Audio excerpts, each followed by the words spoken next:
नमस्कार मित्रांनो, सुस्वागतम. घरोघरी मातीच्या चुली या मालिकेच्या आजच्या भागामध्ये आता जेवढ्यात जानकी घरी येते, जानकी आता सुमित्राला सांगते की मायेने आता आपल्या ओवीला किडनॅप केलेला आहे. हे ऐकून सुमित्राला धक्का बसतो. सुमित्रा म्हणते की नाही जानकी, हे असं नसेल. तू खरं सांगते का की मायेने किडनॅप केलेला आहे आपल्या ओवीला काही झालं नसेल. आता जानकी म्हणते की हो आई, मी खरं बोलत आहे, कारण त्या मायेने मला एक व्हिडिओ कॉलवर दाखवलं, कारण ती ओवीला घेऊन गेलेली आहे आणि तिने मला तसं धमकावलेलं सुद्धा आहे की ऐश्वर्याच्या विरोधात मात्र मी जर साक्ष नाही दिली तर ती ओवीला मारून टाकेल, म्हणून तिने असं धमकावलेलं आहे. म्हणून जानकी आता खूप रडत आहे सर्व सांगत असताना. आणि ऋषिकेश आता तेथे आलेला आहे आणि अवंतिका सौमित्र सुद्धा आता घरी आलेले आहेत. सगळ्यांचे चेहरे मात्र आता पडलेले असतात. सगळ्यांना ओवीची काळजी लागते. आता सुमित्राला तर खूप टेन्शन येते. सुमित्रा तर रडतच असते आणि डोक्याला हात लावत म्हणते की परमेश्वरा, अरे माझी ओवी कोणत्या संकटात आली. निष्पाप माझ्या ओवीला सुद्धा नाही सोडलं. कुठल्या असं संकटात तिला टाकलेलं आहेस रे, आणि माझ्या ओवीला जर काही झालं तर. म्हणून सुमित्रा आता रडत असते. तेव्हा आता लगेच म्हणजे जानकी म्हणते की आई प्लीज असं बोलू नका हो, ओवीला काही होणार नाही. तेव्हा लगेच आता सुमित्रा म्हणते की कशाच्या आधारावर तू बोलतेस? तुला इतक्या वेळेस सांगितलं की तू ह्या सगळ्या भानगडीत पडू नको, पण तरी सुद्धा तू आमचं ऐकलंस का? नाही ना ऐकलं. आणि बघ हे काय होऊन बसलं. ऐश्वर्यासाठी मात्र आपण आपल्या ओवीच्या जीवाशी सुद्धा खेळतो. आता जानकीच्या डोळ्यात पाणी येतं. जानकी म्हणते की खरं तर माझीच चूक झाली, कारण आता म्हणजे माझ्या लक्षात का आलं नसेल की माया ओवीचे इतके लाड का करते. तिची काळजी घेणं, तिला अटेन्शन देणं खरंच. आणि आता कुठे हे सर्व आठवते की आता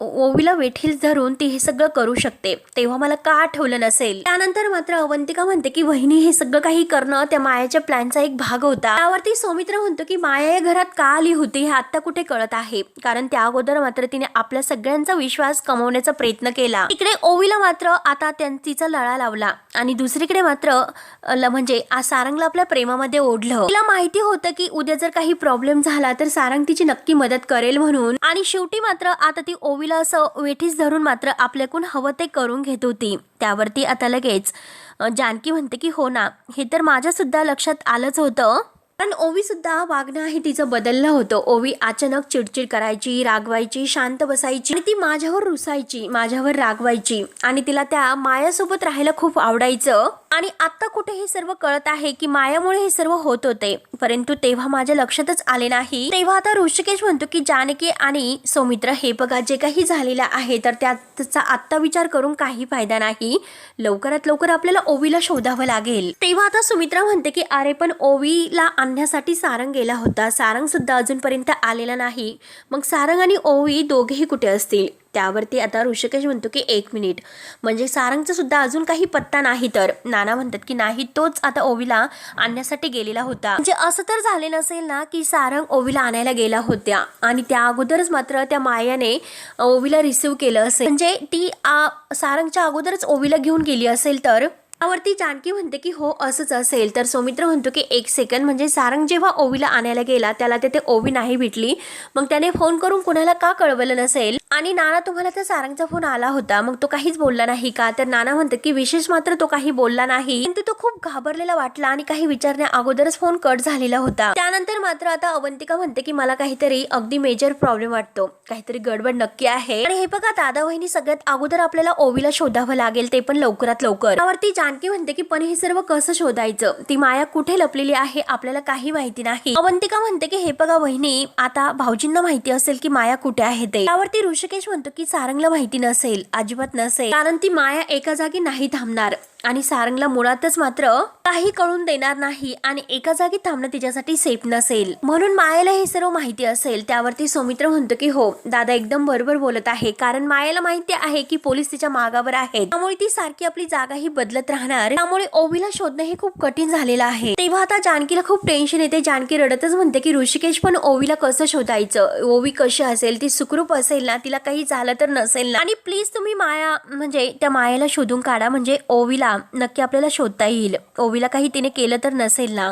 त्यावरती आता लगेच ऋषिकेश म्हणतो की हे बघ जानकी, तू टेन्शन घेऊ नकोस, काय करायचं ते, आणि मला असं वाटतं की आपण पोलिसांमध्ये सांगूयात. त्यावरती आता जानकी म्हणते की जर पोलिसांना सांगितले आणि त्या मायाला जर माहिती झाले तर आणि तिने जर ओवीला काही केले तर काय करायचं, तर सर्वांना फार टेन्शन येते. अवंतिका म्हणते की सौमित्र तुला काही सुचत आहे का, आपण काय करायचं नक्की. त्यावरती आता सौमित्र लगेच त्यांना टॉन्ट मारतो, कारण इतकं टेन्शन घेण्या अगोदर मात्र हा सगळा डिसिजन तुम्ही अगोदर घ्यायला हवं. मला विश्वासात न घेता तुम्ही जे काही केलंस ना ते सगळं काही ओवीच्या जीवावर बेतलेलं आहे. तेव्हा आता सुमित्रा टेन्शननेच म्हणते की सौमित्र तू काय बोलतोस, अरे ओवीला जीवाला काही होणार नाही, सगळ्यांनी काहीतरी प्रयत्न करा, आकाश पाताळ एक करा, परंतु माझ्या ओवीला लवकरात लवकर शोधून काढा आणि पहिलं तिला घरी घेऊन या लवकरात लवकर. त्यावरती आता सुमित्रा रडत आहे आणि नाना म्हणतात की सुमित्रा जरा शांत हो, रडू नकोस. तेव्हा सुमित्रा काही ऐकत नसते. सुमित्रा रडतच म्हणते की अहो कशी शांत होऊ, सांगा ना तुम्ही कशी शांत होऊ. मला आपल्या ओवीची काळजी वाटते. ती माया काही ओवीला करत तर नसेल ना, तिला त्रास तर देत नसेल ना. आणि हे बघा ना, अहो आपलं लेकरू केव्हापासून उपाशी असेल. परमेश्वरा किती अजून परीक्षा बघणार आहे की माझी ओवी कुठे असेल, प्लीज तिला लवकरात लवकर सोड. म्हणून आता सुमित्रा खूप इतकी रडत आहे गयाबाय करून की काही झालं तरी माझी ओवी सुखरूप असली पाहिजे. आता रडता रडता सुमित्राला चक्कर सुद्धा येते. सगळेजण आई आई करत तिच्याजवळ धावतात. त्यानंतर आता इकडे सारंगला खूप टेन्शन आलेलं आहे. सारंग मायाला फोन करत आहे, परंतु माया काही फोन उचलत नाही. सारंग आता विचार करतो की ही माया का फोन उचलत नसेल, ओवी आणि माया कुठे गेल्या असतील, म्हणून तो इकडे तिकडे शोधत असतो. डोक्याला त्याचा त्रास होत असतो, कारण त्याच्या गुंडांनी डोक्यात मारलेला आहे. आणि आता तरी सुद्धा आपला त्रास तो अगदी बाजूला ठेवून ओवी आणि माया कुठे गेली असतील म्हणून त्यांना शोधत असतो. आता इकडे माया ही ओवी सोबत खेळ खेळत असते आणि आता मात्र सापशिडीचा खेळ खेळता खेळता ओवी ही जिंकते. आता लगेच माया म्हणते की ओवीला मात्र आता काहीतरी गिफ्ट द्यावं लागेल. मग काय गिफ्ट देऊ बरं ओवी, तुला मला बघावं लागेल असं आता म्हणत असते. आणि आता आपल्या पिशवीमधून खूप काही चॉकलेट घेते आणि ओवीला म्हणते की चॉकलेट. आता ओवी तर इतके चॉकलेट बघून खूपच खुश होते आणि थँक्यू माया मावशी म्हणून तिला घट्ट अशी मिठी मारते. आणि माया ओवीला म्हणते की तुला इथे राहायला आवडतं ना, आणि हे बघ हे सुद्धा एक घरच आहे. तेव्हा आता ओवी खुश होत म्हणते की हो, मला तर तुझ्याबरोबर राहायला कुठेही आवडतं आणि बघ आता मला तुझ्याबरोबर खेळायला सुद्धा खूप मजा आली. हे बघ माया मावशी, तुला तर माहिती असेल की आईने मला एवढा खाऊ कधी दिला नसता. ती ओरडत राहिली असते की अभ्यास कर आणि खेळून सुद्धा दिलं नसतं. त्यावरती माया म्हणते की बरं ठीक आहे, मग तुला हवं तेवढं तू मनसोक्त खेळ, आपण दोघी मात्र मस्त खेळूयात, अगदी दंगा करूयात येथे. तर ओवी म्हणते की नाही नको. तेव्हा आता लगेच माया विचारते की का ग, तुला आईची भीती वाटते का,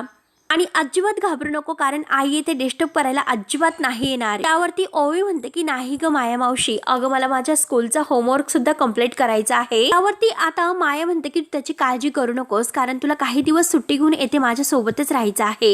हे ऐकून आता ओवी लगेच खुश होते आणि विचारते की खरंच. माया म्हणते की हो, आणि तू राहशील ना माझ्यासोबत. ओवी म्हणते की चालेल, परंतु मावशी मला एक गोष्ट सांग, आपण इतक्या छोट्याशा रूम मध्ये का राहतोस बरं. त्यावरती माया आता ओवीशी खोटं बोलते. माया म्हणते की कारण तुझ्या घरी जाणं मात्र तुझ्या आईसाठी आणि तुझ्यासाठी रिस्की आहे जरा, म्हणून. त्यावरती आता लगेच ओवी विचारते रिस्क, आणि कसली रिस्क, आणि कुणापासून रिस्क घ्यायची, आणि हे पण तुला माहितीच असेल की ऐश्वर्या काकू आणि सारंग काका ते दोघे मिळून तुला त्रास देणार आहेत. त्यानंतर आता इकडे सारंगला तर खूप टेन्शन येते, कारण ही माया तर फोन सुद्धा उचलत नाही. माया नक्कीच माझ्याशी खोटं बोलल्या, त्या मायेने माझा खरंच खूप मोठा विश्वासघात केला. रडतच म्हणतो की घरातील सांगत होते की माया वाईट आहे, मी तर मात्र त्यांच्या प्रेमामध्ये अखंड बुडालो होतो आणि माझ्या स्वतःच्या हाताने मी माझ्या ओवीला त्यांच्याकडे दिलं. आता सारंगला खूप पश्चाताप होत असतो आणि तो रडत असतो. आणि देवा, हे सर्व मी काय केलं, देवा माझ्यामुळे माझ्या ओवीचा जीव धोक्यात गेला, आता मी काय करू, माझ्या ऋषिकेश दादाला आणि जानकी वहिनीला काय सांगू, आनंद मी काय उत्तर देऊ, काही झालं तरी मला आता ओवीला शोधावंच लागेल. त्यानंतर आता इकडे ओवी ही मायाला सांगत असते की नाही, माझा सारंग काका मला कधीही त्रास देत नसतो, तो तुझ्यासारखाच माझे लाड करतो, माझ्यासाठी खाऊ आणतो, सगळं काही करतो. त्यानंतर आता माया म्हणते की तो तर चॉकलेट आणायला गेला होता, तो आला का अजूनपर्यंत. नाही ना आला, कारण त्याला ओवी नाही आवडत म्हणून तो नाही आला. आता ओवीचं मन पुन्हा नाराज होते, तिचा चेहरा पडतो. आणि हे बघ ओवी, तुला माहिती नसेल, एकदा मात्र रागारागात तुझा सारंग काका आहे ना, तो मात्र मला तुझ्याबद्दल सांगत होता, कारण ओवी माझं काही ऐकत नाही, ती हट्टी आहे, खूप हट्ट करत असते आणि त्या ओवीमुळे माझी चिडचिड होते. आता ओवीच्या मनामध्ये सारंगविषयी मुद्दाम आता विष घालवण्याचा प्रयत्न माया करत आहे. ओवी विचारते की माया काकू, गुलाबजाम काका असं म्हणाला का. त्यावरती माया लगेच म्हणते की माझा सुद्धा विश्वास नाही बसला, परंतु हे बघ अगं, त्याच्याकडून त्रास होऊ नये येथे घेऊन आले आणि बाळा तू माझ्यासोबत राहशील ना इथे. ओवी ही लहानच असते आणि माया अगदी प्रेमाने तिच्याशी वागते.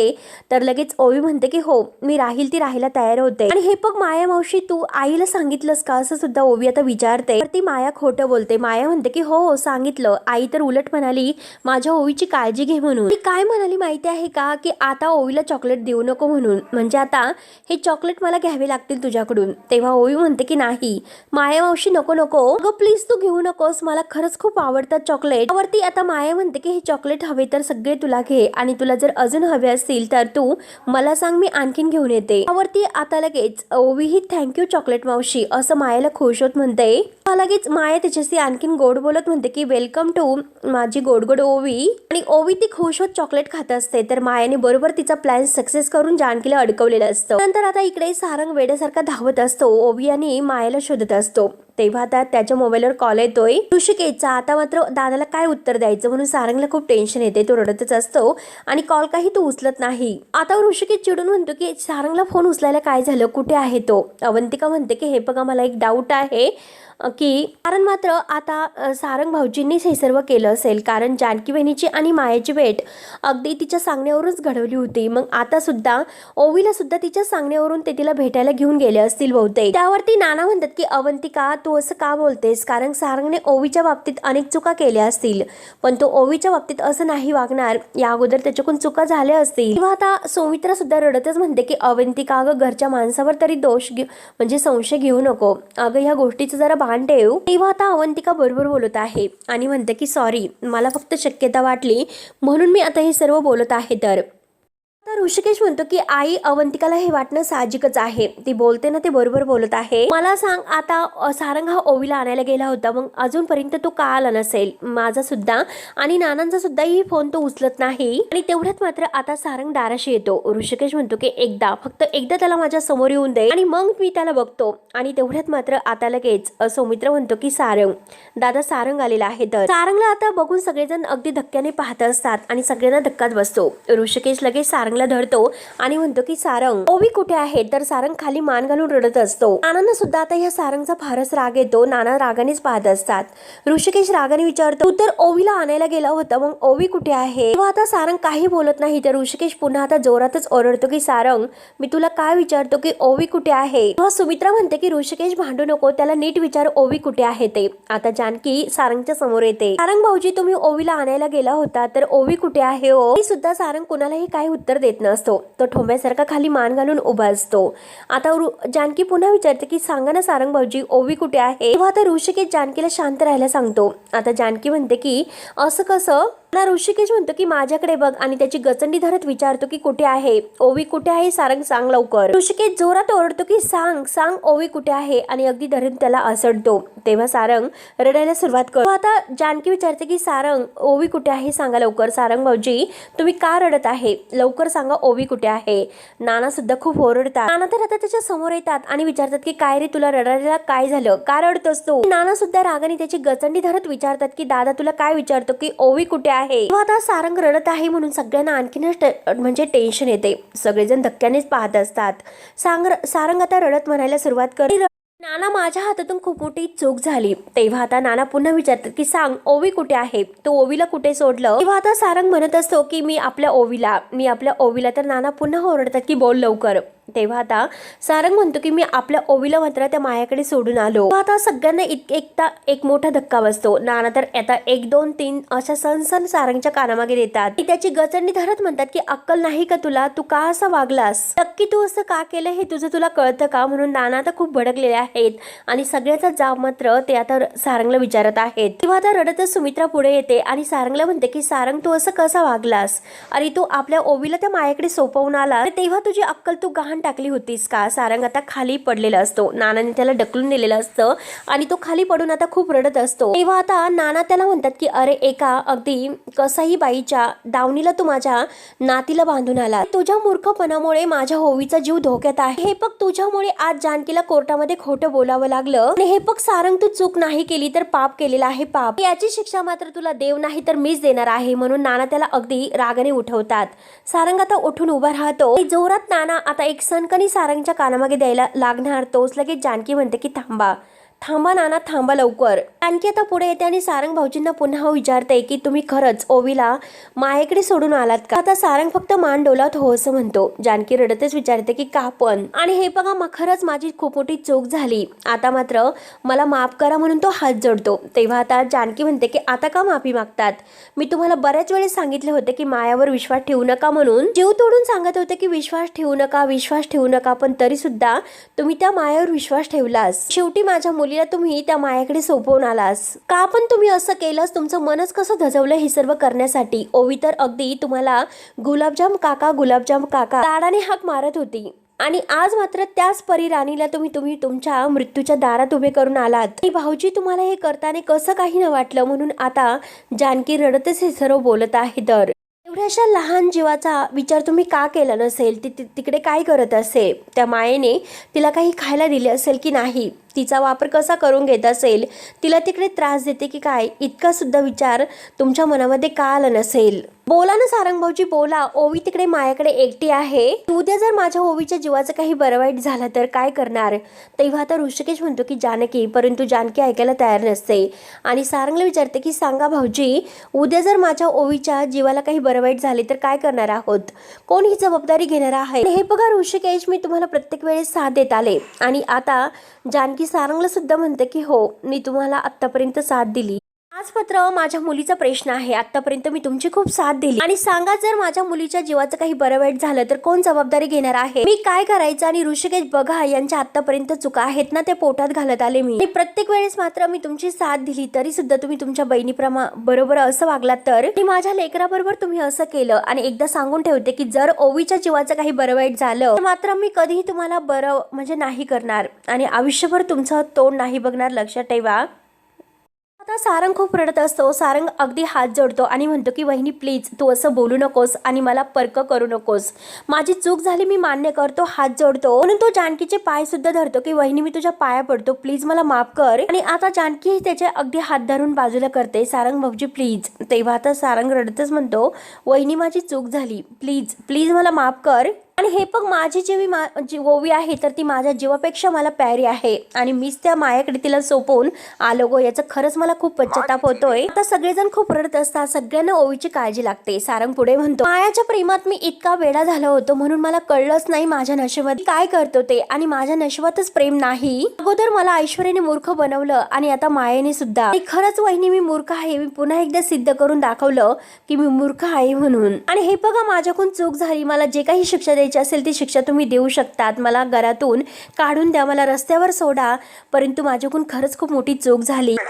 प्लीज मला असं अंतर देऊ नका प्लीज. वहिनी हे बघा मी तुमचे पाय धरतो. तेव्हा जानकी आता सारंगकडे डोकून पाहायला तयार नसते. सारंग तिचा हात धरतो आणि म्हणतो की प्लीज प्लीज वहिनी माझ्याकडे बघ ना. आणि हे बघ वहिनी तुम्हाला शिक्षा दे, कोणी स्वप्नात सुद्धा असा विचार करणार नाही अशी मला शिक्षा दे, प्लीज वहिनी प्लीज. त्यानंतर आता सारंग रडतच सौमित्रा आणि अवंतिकाच्या समोर येतो आणि म्हणतो की हे बघा दादा वहिनी तुम्ही सुद्धा मला शिक्षा द्या. नंतर नानांच्या जवळ येतो. आता सगळ्यांच्या अगदी कासवीसून विनवण्या करत असतो आणि नानांच्या जवळ येतो. नानांना म्हणतो की नाना मारा तुम्ही मला, खूप मोठी चूक माझ्या हातून घडलेली आहे. आता ऋषिकेश दादाजवळ सुद्धा येतो आणि म्हणतो की हे बघ दादा तू असं शांत राहू नकोस, सगळं काही आहे ना तर ते अगदी जे काही शिक्षा तुला द्यायची असेल ती मला देऊ शकतो.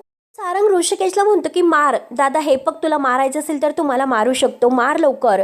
त्यामुळे आता ऋषिकेश जोरात ओरडतो की बास कर सारंग, एकही शब्द बोलू नकोस, मला फक्त इतकं सांग की ती माया तुला भेटायला कुठे आली होती. सौमित्र पुढे येतो आणि विचारतो की तेथे काय काय घडलं होतं, सगळं काही नीट डिटेलमध्ये सांग. आता सारंग सगळं काही घडलेला प्रकार सगळ्यांना सांगतो. सौमित्र म्हणतो की किती काही झालं तर इतक्या लवकर मुळशीच्या बाहेर ओवीला घेऊन नाही जाऊ शकत.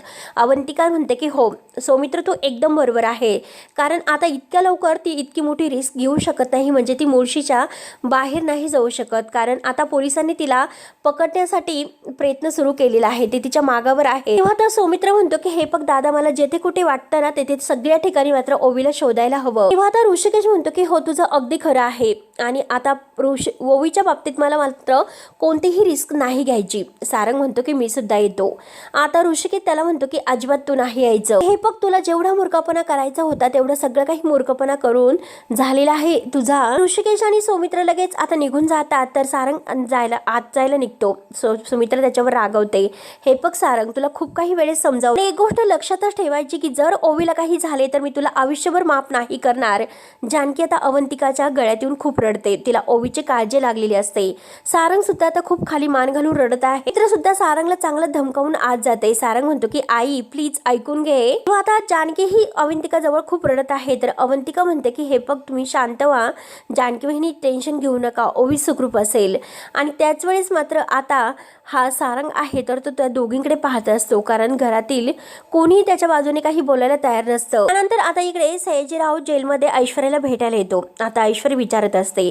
सयाजीराव तिला विचारतो की कसला इतका विचार करत आहे तू? मी तुला सांगितलं होतं ना जानकी विरोधात साक्ष द्यायला, त्या जानकीवर विश्वास ठेवू नको म्हणून. नाही, बापाचं ऐकेन तरी कोण? तेव्हा आता ऐश्वर्या जीव तोडून म्हणते की हे बघा डॅडा, तसं नाही, काहीच नाही तसंय. आणि हे बघा, जानकी इतके दिवस माझी मदतच करत होती. तर सयाजी विचारतो की मग कोर्टामध्ये तिने शेवटी तुला अडवलंच ना? हे बघा, मला पूर्ण खात्री आहे की जानकी कधी असं नाही वागणार. इतकं मोठा डिसिजन तिने का घेतला असेल, यामागे काहीतरी कारण असेल. आता सयाजी म्हणतो की म्हणजे अजून सुद्धा तुझा त्या जानकीवरच विश्वास आहे. तेव्हा ऐश्वर्या म्हणते की हो, तुम्हाला का कळत नाही की माझा तिच्यावर विश्वास आहे म्हणून? आणि हे बघा, तिला जर मला अडकवायचं होतं तर ती माझ्या बाजूने लढण्यासाठी कोर्टामध्ये अवंतिकाला का घेऊन आली असती बरं? आणि तसंही मुळशीमध्ये माझ्या बाजूने लढायला कोणी तयारच वकील नव्हता. मग तसंही असंही मी अडकणार होते. वरती सयाजी म्हणतो की अगं, हे सगळं काही आहे ना त्या नाण्याची शाळा आहे. त्यांना कायम हे दाखवायचं असतं की आता आम्ही कसं दुश्मनांना मदत करतो. आता केसाने कापणारे म्हणजे केसाने गळा कापणारे लोक आहेत ते. माझ्या बाबतीत सुद्धा तेच केले गेलेलं आहे आणि तुझ्या बाबतीत सुद्धा आता शेवटी तेच होत आहे. पण शेवटी मात्र आता जे काही झालं तर त्यातमध्ये तू अडकली आणि ती जानकी मात्र सुटली. ऐश्वर्या म्हणते की हे बघा डॅडा, ऐकून घ्या. आता लगेच सयाजी म्हणतो की तू नाही बोलायचं, तू आता ऐकून घ्यायचं.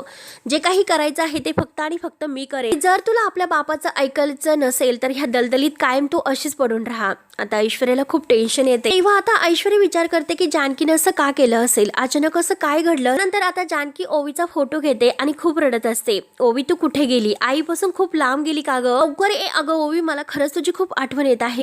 जानकी आता खूप रडत आहे आणि आता म्हणते की ओवी, तू खरंच हळूच मागून यायची, माझे डोळे बंद करून मला सरप्राईज म्हणायची. मग तसं सरप्राईज प्लीज मला तू देशील का? येशील ना परत?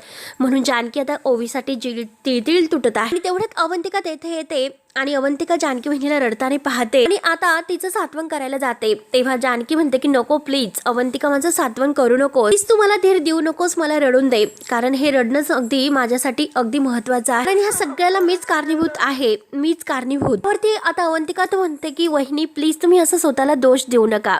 जानकी म्हणते की नाही, या सगळ्यामध्ये माझाच दोष आहे. हे बघ, मीच आता ओवीकडे दुर्लक्ष केलं. प्रत्येक वेळेस ओवी मला सांगत होती की आई माझ्याकडे लक्ष दे, माझा अभ्यास घे. मी तर माझ्या म्हणजे विश्वात इतकी रमलेले असायचे, कधी मी माझ्या ओवीला वेळ दिलाच नाही. आणि शेवटी काय झालं बघ ना. आणि आमच्या दोघीतील मैत्री सैल झाल्यानंतर शेवटी त्या मायेने आमच्या या मैत्रीचा फायदा घेतला. तेव्हा आता मित्रांनो, हा भाग येथे संपतो. पुढील भागामध्ये आता जानकी ही पोलीस स्टेशनला येते. ऐश्वर्याला म्हणते की मला तुझ्याशी बोलायचं आहे. सयाजीराव मात्र आता जोरात जानकीवर ओरडतो की बास कर. आता जे काही इन्स्पेक्टर आहे तर ते म्हणतात की जानकी रणदिवे, सयाजीरावांनी तुमच्या विरोधात मात्र एनसी केलेली आहे. तुमच्या बाजूने म्हणजे आता ऐश्वर्याच्या जीवाला धोका आहे आणि तुम्ही त्यांना नाही भेटू शकत. आता ऐश्वर्या हे सर्व ऐकत असते आणि जानकीला खूप टेन्शन येते. नंतर आता इकडे ऋषिकेश आणि सौमित्र हे ओवीला शोधत असतात आणि ऋषिकेश म्हणतो की ओवी कुठेच सापडत नाही. त्या मायेने नक्की असं कुठे डांबून ठेवलं असेल ओवीला. तेवढ्यात मात्र सारंग देवी आईच्या मंदिरात येतो आणि खूप रडत असतो. तर माया पाठीमागून येते आणि म्हणते की गुलाबजाम काका, ओवी जर जिवंत हवी असेल तर मात्र मी सांगेल त्या जानकीला तेथे त्या जागेवर पाठवायचं. आणि आता मात्र सारंग रागाने तिच्याकडे पाहत असतो. तर मित्रांनो, पुढे नक्की काय होतं हे बघण्यासाठी आपल्या चॅनलला नक्की सबस्क्राईब करत राहा. धन्यवाद.